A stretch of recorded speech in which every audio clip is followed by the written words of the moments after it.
Be one, brothers and sisters. Welcome to Blacklogic.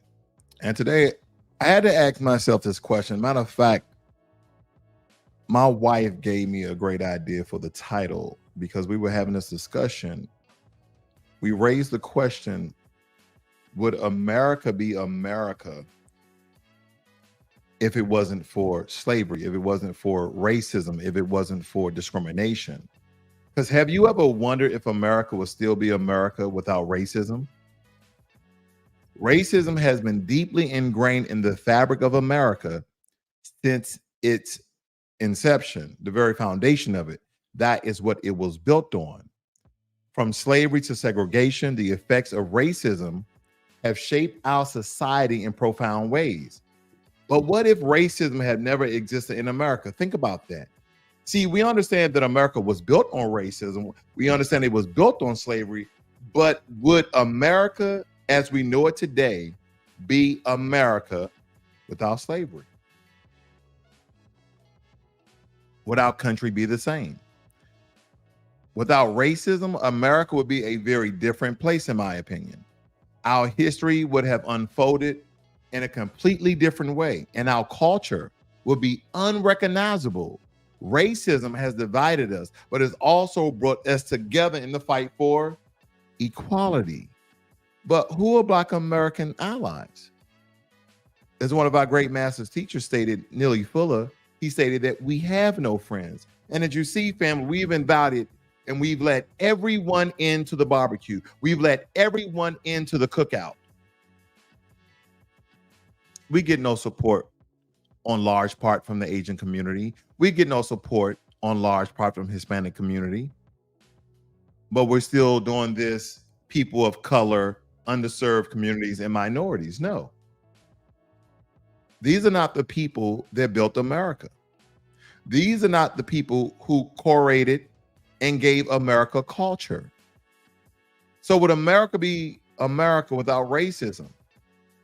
And that's sometimes the question that you have to ask yourselves, because are we truly the heart, the beat, and the drum of this nation? Let other people tell us that we're not.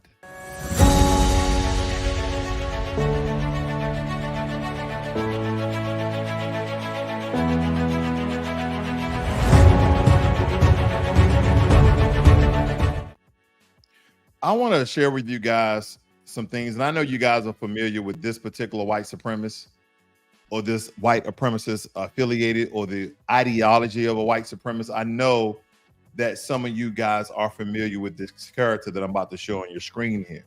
This fella, Dinesh D'Souza, who's an Indian person. He's from India, okay? And if you're not familiar with him, the only thing you need to do is try to watch. And the reason why I say try to watch, there's a lot of anti-Blackness and hatred for us for whatever reason, but we know why he's doing it, family. But I want you to listen to some of the words he spoke here, because he stated that neither slaves nor immigrants built America. So I know you guys are, I was very intrigued just by the title. Just by the title. Because the title was already disrespectful, and I'm thinking, of course, he did that for clickbait. So let's see what he's talking about. This has become a standard trope of critical race theory. It is something that is taught in our fair use, fair use, fair use schools. It is something that has now surfaced on a Disney show called The Proud Family. It's a kind of a cartoon show, and but weaved into it are themes of slavery and reparations. And I want to just quote a line or two. This country was built on slavery, which means slaves built this country. It goes on to talk about why that creates a foundation, a moral foundation for reparations. Now, this may seem like inarguable.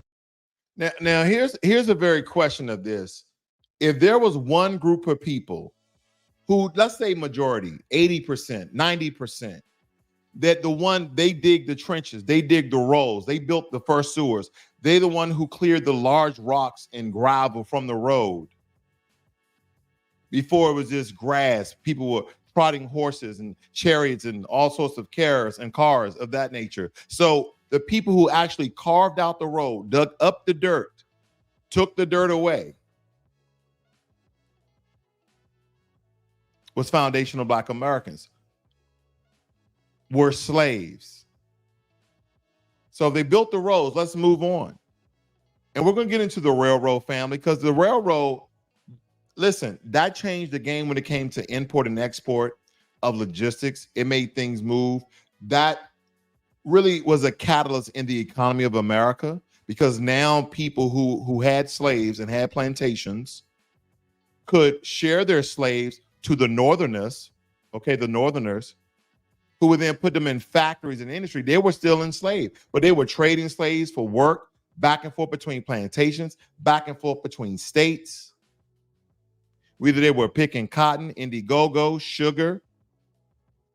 And it was also building a railroad. Before the Chinese came, 20 years before, 19 to 20 years before, foundational Black Americans were already building the railroad. But he'll let you tell it. Arguable, which is to say self-evident. I want to argue that's one of those things that we tend to take for granted so much that it takes a little bit of thought and scrutiny to realize that it's not true. What is not true? This country was not built on slavery, and slaves didn't build it. And think of how if what I said is true, it blows the foundation for reparations right out of the water. The premise itself is false. But how can it be false? Didn't slaves, at least some would say, well, they certainly helped to build this country, didn't they? And I would say, in a sense, no. And the reason I say no is because it's not that the slaves didn't do any building. Slaves, of course, there was some slavery in the North also before the American founding. Most of slavery was either abolished or on its way to being abolished in the era of the American founding. And then slavery became more regional. It was in the South, mainly plantation slavery, small and large plantations. Okay, so the slaves built the plantations. But what happened to the plantations in the Civil War? They were destroyed. They were leveled to the ground. Sherman burned Atlanta. So word salad, family. That's my whole point. A bunch of word salad, a bunch of babbling, a bunch of explaining. He doesn't even have a real answer. He could have stated, well, yeah, the slaves did some work. They built some things, but the white people are the one who designed it. He's basically stating that the slaves did nothing, and that they were essentially free during the time. I mean, he just rambles on and on and on. And this is how these anti-Black racists use their channels to denigrate and to dispel any beliefs that people have of the actual facts of Black people building America. But see, they don't just stop at a Dinesh D'Souza. No, they don't stop there, because they're like, oh, he's Indian, but he's dark. So, they'll listen to him. They'll look at him. They'll have a bunch of infighting. They'll start going back and forth. People within their own community, people who are from the African Caribbean community, they're going to start questioning it because you sound intelligent, like a Candace Owens. You have that vernacular. You have that lexicon, like all those other people. So they're going to listen to you. Yeah, they're going to listen to you. But that's not enough. That's nearly not enough. Because you have to have people that look like you to fool Black people even more so. You have to have people that look like you to fool Black America consistently. And eventually we're waking up to this. I mean, when I say eventually, we are slowly waking up to it. That there are a lot of people who are not for the best interest of themselves and of their own people.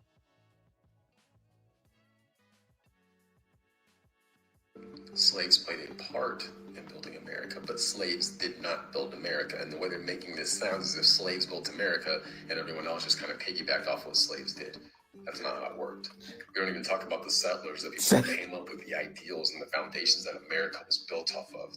Enslaved people in America built America from the ground up. And when I say built it, I mean literally brick by brick. Slaves were one of the reasons America was so successful economically. They had extremely, extremely cheap labor they could exploit and use however they wished. Enslaved people built the country's early infrastructure and produced lucrative commodities such as cotton and tobacco. The economic value of slaves in the 1860s was about $1,000 a person, or $4 billion in total. Adjusted for inflation, that's $146 billion. The slaves were literally building the US Capitol and the White House, the most important buildings in the United States. And your argument is slaves were a small part in building America. It was really the settlers who did most of it. The settlers did most of the torturing and abusing, maybe, in order to push their slaves to build what they want them to build. If it wasn't for the enslaved population in America, America would not be what it is today. And downplaying and not acknowledging the effects that slaves had on the US economy and the US population in general is just disingenuous. Let me ask you a question. If slaves weren't that important and didn't really do much to build America, why did the Civil War happen? I mean, people were literally dying to keep their slaves. The South seceded from the North because they were so upset that they couldn't keep their cheap labor anymore. The millionaires and billionaires were like, oh my, we're gonna have to start paying people? No. So they fought in the Civil War for their right to keep enslaved Africans, because they knew just how much value slaves brought to the United States and knew what would happen if they didn't have them. Biggest thing is they're gonna have to start giving slaves rights. And plenty of black people will say this, well, we built this country. We did. We didn't. We played a part in building the country. And I feel like we're discrediting a lot 98% of the part. who have also put in work to build America by saying we built this country. Who are these other We people? also- Your argument is there's other people who are helping build America. Where are these people at? Cotton was one of the most profitable and valuable things on plantations. I don't see anyone in this picture other than black people. To say other people contributed in building the country, I mean, maybe George Washington made some laws, but he was still going home and having his slaves do his dirty work for him.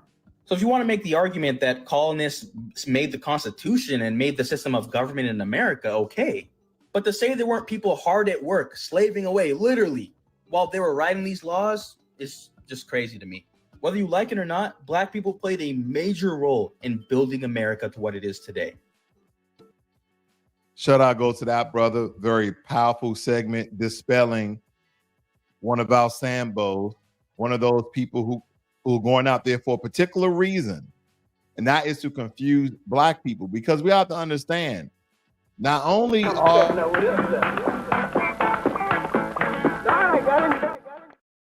they're doing much more than dancing the jig, family. They're doing a lot of things for money out here. As you see this new, and I don't mean the new generation of people, I mean just this new generation. People are money hungry. People are doing everything to be famous. They're doing all sorts of things, family. And this is another segment of how people would do anything for attention, for money, for position, for opportunities, for power. And he's been doing this for years, though. He's been on this for years. So he's definitely a consistent hater. Okay. But I did want to break down some information here very quickly. This is coming from the Center for Law and Social Policy, also known as CLASP. And you guys can check this out for yourself. But it states that black labor has been foundational to the growth of America in our economy, because they had over 200 years of free labor. Then after the 200 years of free labor, they had almost another 200 years of cheap labor, because they couldn't handle the conditions. They didn't know the skills. They didn't have the jobs. I mean, they couldn't do the job. They wasn't physically strong as we were. They didn't have the melanin for the protection like we were. They didn't have the skills. So a lot of times people are like, well, those slave masters gave black folk blueprints of what they wanted to build. So it was them who takes the credit for the architecture. And I'm like, well, if slaves were stupid and 3/5 of a person and they couldn't read or write and they were unintelligent, how could they even understand blueprints? Oh, well, you know, as an exception to the rules, a couple of them guys out there was pretty smart. Oh, okay. All right. But these same structures and buildings, whether it be from Paris or Italy, France, Greece, Macedonia, all these European countries with all these nice structures, the first signs of those structures were found where the Moors came out of, right? And they're just they whitened them up a little bit. It states that after emancipation, Black American labor was crucial in the industry, agriculture, and service. We knew we had all the skills, so we had all the jobs. Yet the Federal Bureau of Labor Statistics, which was established in 1884, only started gathering consistent data on Black American workers in 1972. So there's a lot of data and information missing. For nearly a century, Black American workers did not appear as even a data point, let alone in meaningful policies or labor legislation. So we were very insignificant when it came to recording us, what we did, etc. All these different things, all these different metrics that they had to collect. It also goes on, Black workers have endured a long history of discrimination, including restrictions from unions. Companies use Black workers as strike breakers to misdirect white workers. Yeah, they use our ancestors as strike breakers so they wouldn't have to pay white workers the full wage. What does this remind you of? What does this remind you of today? They brought in Black workers, okay, as strike breakers to misdirect white workers' anger and frustration. Instead of them being mad and disgruntled on the job and hateful, they said, you're fired. And then they brought the Black people in. It states that New Deal programs excluded Black agricultural and domestic workers. In 1930s, progressive public benefit legislation such as the Social Security Act was actually pro-white. Legislation that neglects Black workers, especially women. Now, the point I want you to get about this one, family, especially that first part, they brought Black workers in, paid them less, and fired the white workers. I hope white people know this history. I hope white people know this history, because that exact same thing is going on today. America is in business with businesses in America. America is in business with businesses that are in America and abroad. People are not understanding that. They're bringing in low-skilled workers. We wasn't low-skilled, we were highly skilled, but they knew they didn't have to pay Black people the full price they had to pay white workers. What do you see now? At first, it was a joke. At first, people were like, oh, they're not just going to replace our jobs. You guys need education, you need to go to school. Now that illegal immigrants can go to school, now what? As far back as 1870, 50% of Black women were in the labor force, compared to just 16.5% of white women. Wow. 50% of our women were in the labor force, fam. 50% of our women compared to 16 and a half. And look at where we're at now. Where it's probably even more so. It's probably even more so. And people don't believe we live in a system of oppression. Black women who have always worked have been invisible to policymakers because they never made policies to benefit them. As the 1619 Project documents, Black slaves enduring brutal conditions for 2 centuries in southern plantations and northern industries to build the booming American economy. Would America be America without racism? Would America be America without slavery? You keep hearing boom, economic boom, free labor boom, building roads, building railroads, building buildings for free. I want you guys to think about this. For you guys who may have condos or homes, I want you guys to think about this. You had a little small business, right? You selling some hog maws and chitlins on the side of the road. I'm kidding. You selling some beans and rice on the side of the road. Let's go back to hog maws and chitlins. You guys are selling hog maws and chitlins on the side of the road. And you want a building. You want to start, instead of doing it on the side of the road, maybe a little stand. Now you want a brick and mortar restaurant. You want a brick and mortar kitchen, whatever, right? You want a couple of seats in there. What if you just had to pay for materials? What if you just had to pay for materials? I want you to think about that. I want you to think about that. And you didn't have to pay labor. That was America. Also, in some regards, Some of these slave owners enslaved very highly skilled carpenters, real highly skilled slave carpenters. And some of them even didn't have to worry about materials because they were making the wood, the planks, the 4x4s, the 2x4s right there on the plantation. It states here that in the early 1900s, over 1 million Black Americans joined the Great Migration to fill jobs in the steel, automobile, shipbuilding, and other heavy industries.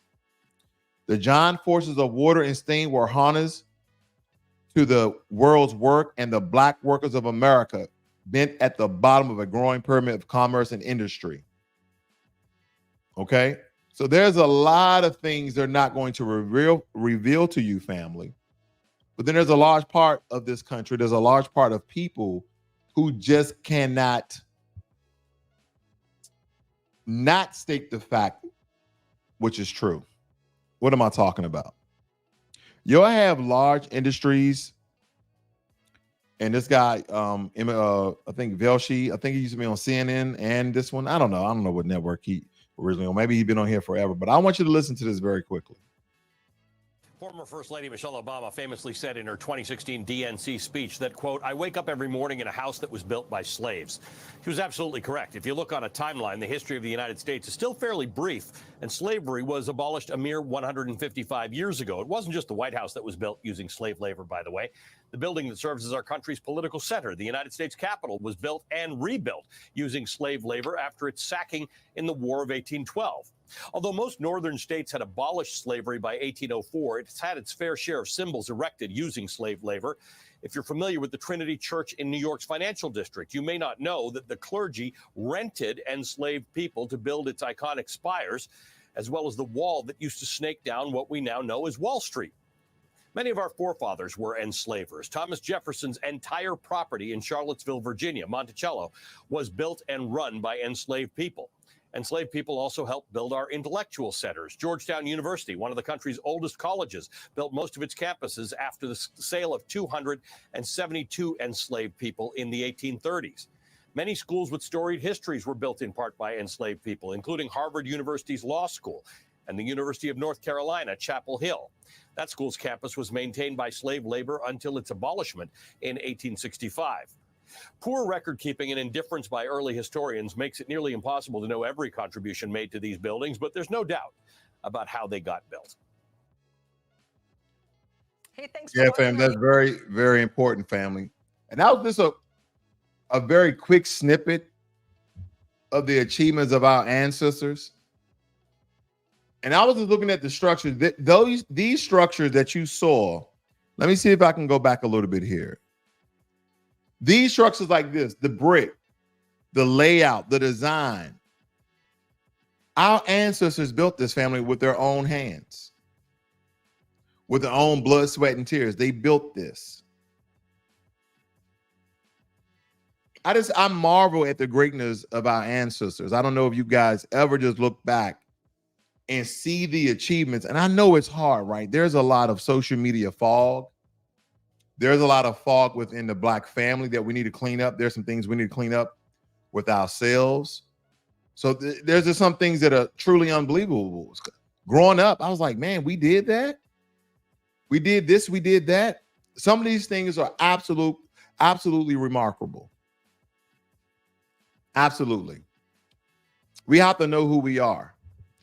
And we have to stand in it. We have to take pride and ownership of the great things that our ancestors have done to make this country the best country in the world. And if it wasn't, this is one of the only countries where you can go to and you have every race, every nationality living in the country. When you go to other countries outside of, let's say, America, Great Britain, yeah, you know, you got some people living in France that are not from France. You got some people living in Canada, not from Canada. But the two major countries that have people from all over the world is Great Britain and America. And we already know why, because they stole everybody else's riches and built their own countries. But nonetheless, when we look at the foundation of America and who built it and all the achievements, that is the conclusion that we come to. That is the conclusion that we come to.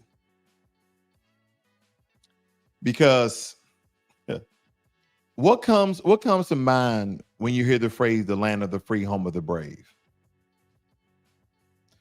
Do you think about the American dream, or what the American dream is for you, the Statue of Liberty, or maybe even an apple pie? Would America be America without slavery? And would it be the richest country in the world without slavery? Would it be the marvel that it is today? Would it be the richest country? Because for centuries, this nation have thrived on the blacks of our ancestors. And they provided the backbone of America's economy, working tirelessly in fields, in factories, in households without any compensation, without any inert humanity that was given. What did America receive from this? And I think this is the kind of the most important part when we think about it. What did America get for this? They got a jump start, a financial boost that propelled it ahead of the nations. See, America is not the oldest nation.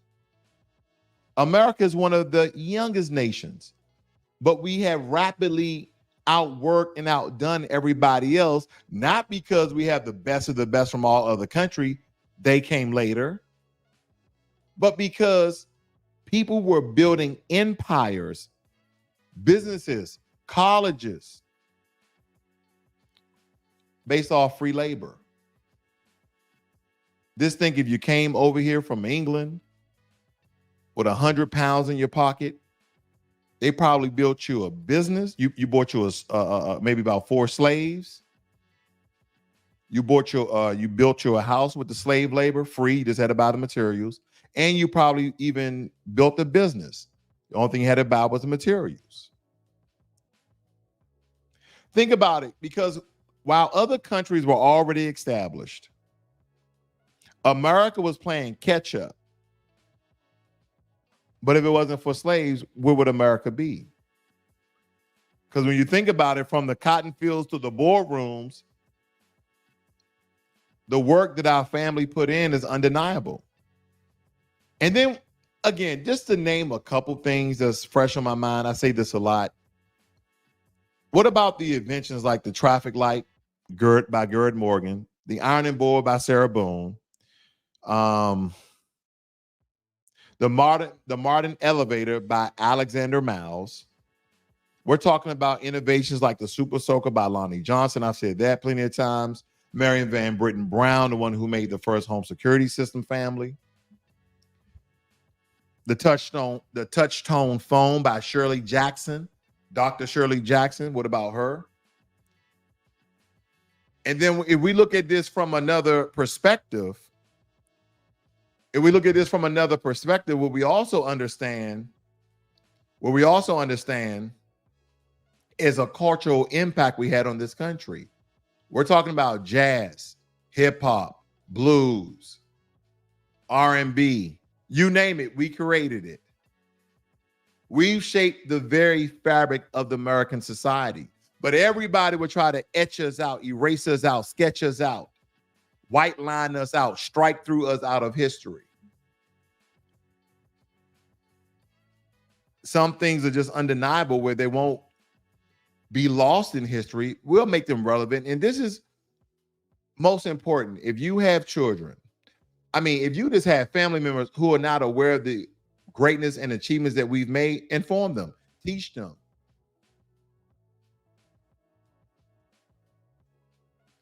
But when we look at a lot of things that America was built on, it's not just about the inventions or the culture. We built this nation.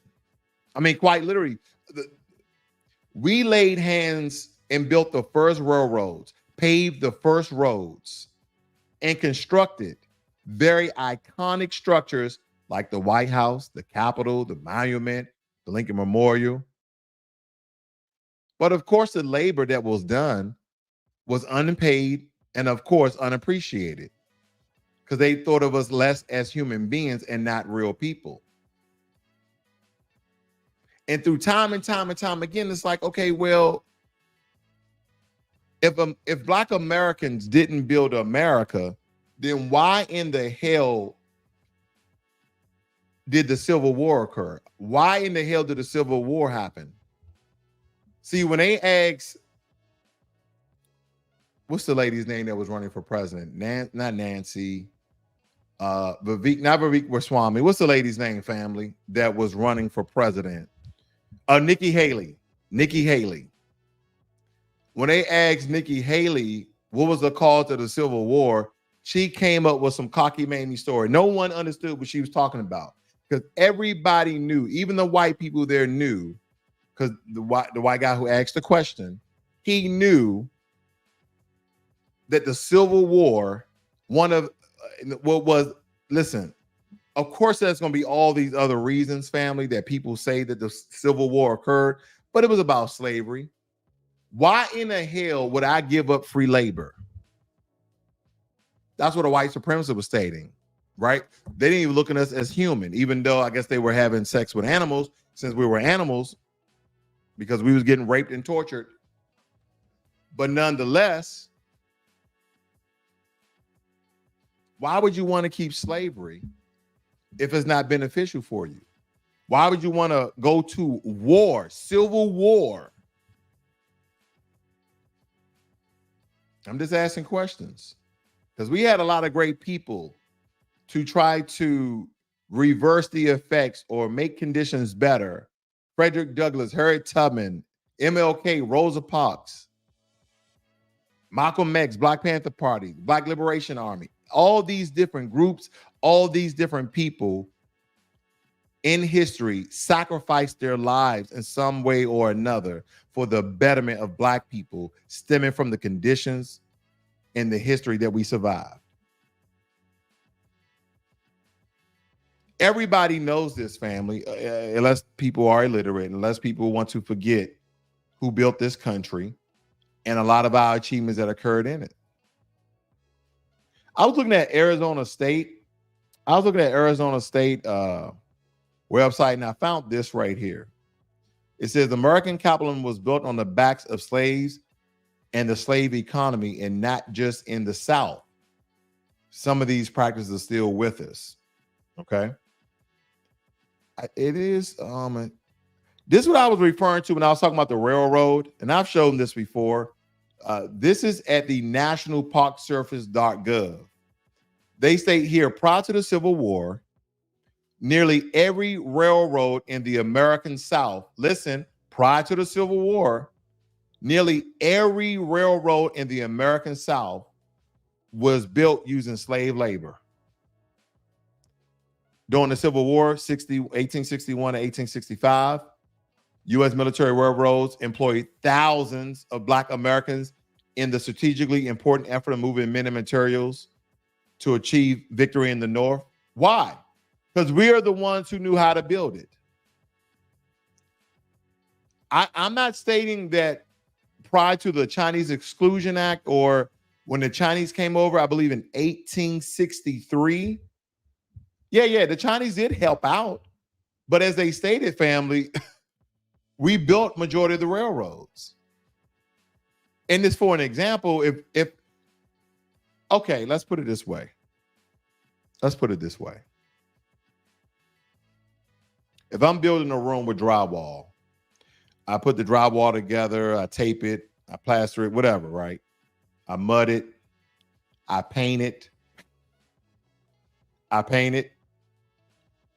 put texture on it, all that good stuff, right? And then you come in and hang a picture and you say you didn't build it by yourself. That's the equivalency of what was going on, in my opinion. That is some conjecture there, but in my opinion, that's what occurred, okay? Building America. And this is from thenation.com. You guys can look this, but the Black Americans, we didn't build America. No. That's what, the white supremacy affiliated, the white supremacy adjacent, and the white supremacists will tell you. And this is why they're trying to take history out of the books. Why we keep history in it? They didn't do anything. Let's just take them out altogether. We don't need them in there at all. Give me a second here, family. I got a couple of things I highlighted for you guys. Skills gave these Black workers some sort of independence, providing in some cases independent sources of income and increased their ability to escape or purchase freedom for themselves and their loved ones. The skilled trades also help connect them to local and international political movements, especially those opposed to slavery. I'm reading this little snippets here. I'm not going to read all of this, but I highlighted, see if you guys can see that. Okay.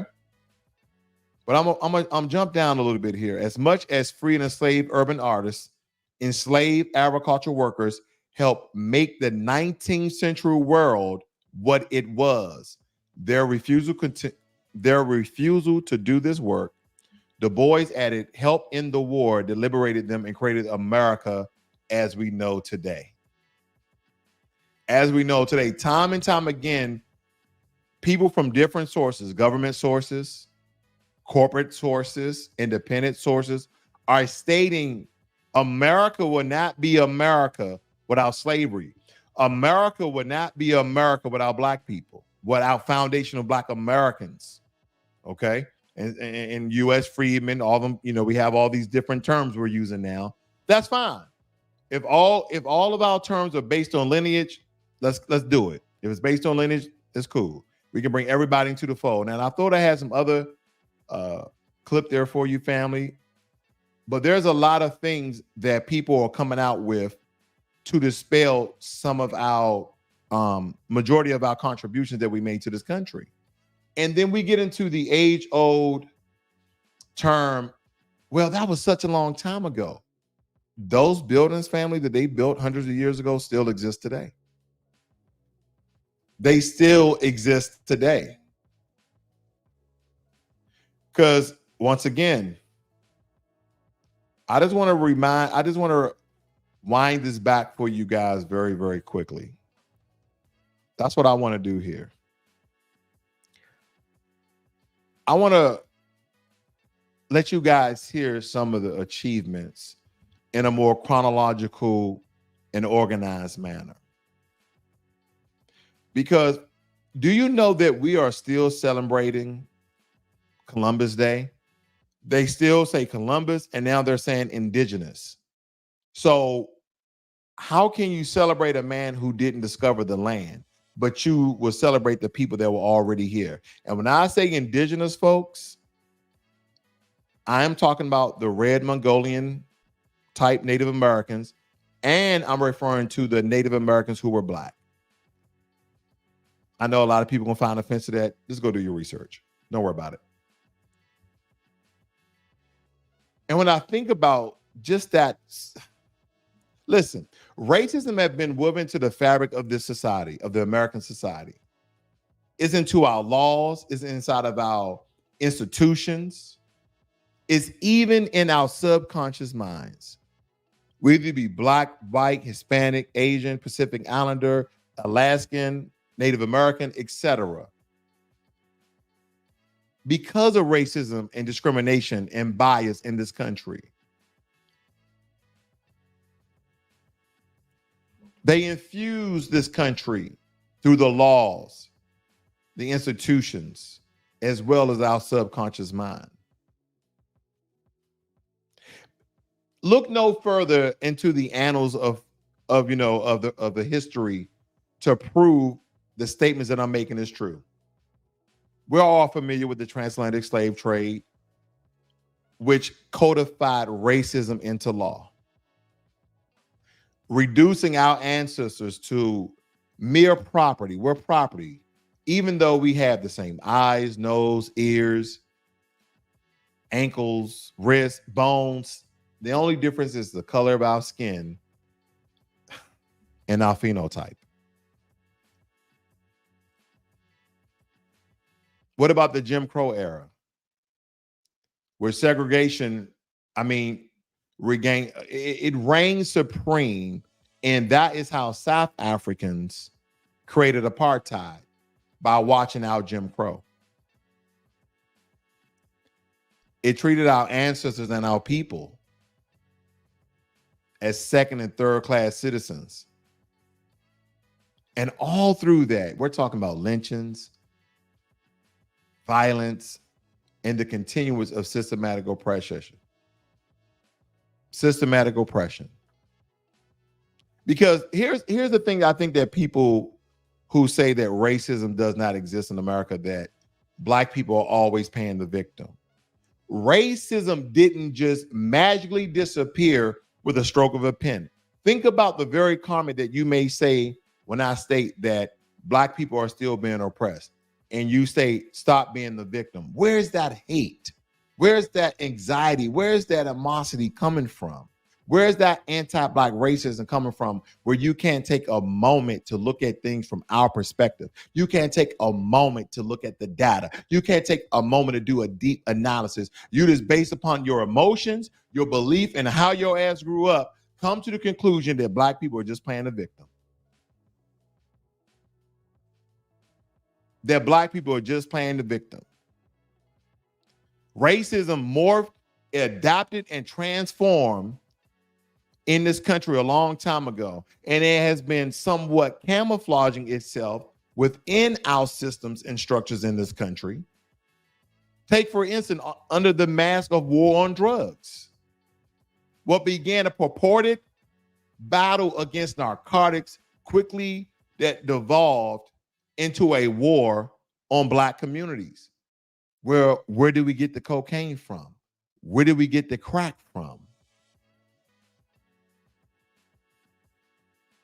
First, you destroy a people by drugs who are already oppressed, majority are unemployed, and you give them drugs. And people use drugs for mainly one reason, especially crack. I'm not speaking about drugs that may have some sort of medicinal uses and medicinal purposes, but something like crack, it was used to do one thing: to annihilate and kill Black people, to put a strain on Black economics more so than we already had because we was unemployed. And what did that lead to? Not only destruction of the Black community, not only of our people dying, but mass incarceration to take away the safety, to take away the security, to take away the muscle, to take away the logic and the rationale of the Black community by the way of removing the Black man from the home.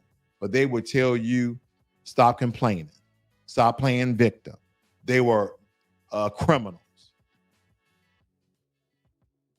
If you thought the fight for civil rights put an end to racism, then you be the fool, because civil rights was not just for Black people. Everybody benefits off of civil rights. Everybody benefits off of civil rights. Everybody benefits off of DEI. Everybody benefits with this whole anti-woke, the misappropriation and misuse of a word that our people termed in the 70s. Everybody benefits in some way or matter from CRT. Now, some may argue that America has made these very award-winning strides towards equality. When we look at the landmark case legislation, like the Civil Rights Act of 1964, and people will say the Voting Rights Act, I think, was an amendment of the Civil Rights of 1965. Some people applauded these times because they were monumental victories in the battle against racism. But let's not kid ourselves, right? Into thinking they eradicated entirely. Racism is a shapeshifter. Racism is a shapeshifter, and it's always lurking in the shadows, waiting for the perfect moment to pop up and rear its ugly head. America, or rather, would America be America without racism? I would say this: America would be a mere shadow of itself without the stain of blood of racism. It's the bitter truth that we must all confront if we ever hope to heal our nation wounds. Until we dismantle the system of oppression that upholds white supremacy, America would never truly live up to its lofty ideals of liberty and justice for all. O.J. Simpson died, and every racist came out to ensure that it popped its ugly head. Abolished a mere 155 years ago. It wasn't just the White House that was built using slave labor, by the way. The building that serves as our country's political center, the United States Capitol, was built and rebuilt using slave labor after its sacking in the War of 1812. Although most northern states had abolished slavery by 1804, it's had its fair share of symbols erected using slave labor. If you're familiar with the Trinity Church in New York's financial district, you may not know that the clergy rented enslaved people to build its iconic spires, as well as the wall that used to snake down what we now know as Wall Street. Many of our forefathers were enslavers. Thomas Jefferson's entire property in Charlottesville, Virginia, Monticello, was built and run by enslaved people. Enslaved people also helped build our intellectual centers. Georgetown University, one of the country's oldest colleges, built most of its campuses after the sale of 272 enslaved people in the 1830s. Many schools with storied histories were built in part by enslaved people, including Harvard University's Law School and the University of North Carolina, Chapel Hill. That school's campus was maintained by slave labor until its abolishment in 1865. Poor record keeping and indifference by early historians makes it nearly impossible to know every contribution made to these buildings. I just wanted to show that again, family. I don't know if I'm going to the reparations rally in June. I don't know if I'm going to be in the country, but I do want to go. I missed the one last year. I think I was out of the country then as well. I'm not last year, 2 years ago. And I'm from DC, so I would definitely like to go. I can also see family while I'm there as well, but definitely I would like to go. But I want to thank you all for joining me here this evening. And you know my stance, family. You know my stance. If we can equate and have all the information and data that Black Americans built this country, and America would not be America without that, then there's only one thing left for me to do. At the very same time that America refused to give the Negro any land, through an act of Congress, our government was giving away millions of acres of land in the West and the Midwest, which meant that it was willing to undergird its white peasants from Europe with an economic floor. But not only did they give the land, they built land-grant colleges with government money to teach them how to farm. Not only that, they provided county agents to further their expertise in farming. Not only that, they provided low interest rates in order that they could mechanize their farms. Not only that, today many of these people are receiving millions of dollars in federal subsidies not to farm, and they are the very people telling the black man that he ought to lift himself by his own bootstraps. And this is what we are faced with. And this is the reality. Now, when we come to Washington, in this campaign, we're coming to get our check. Be one.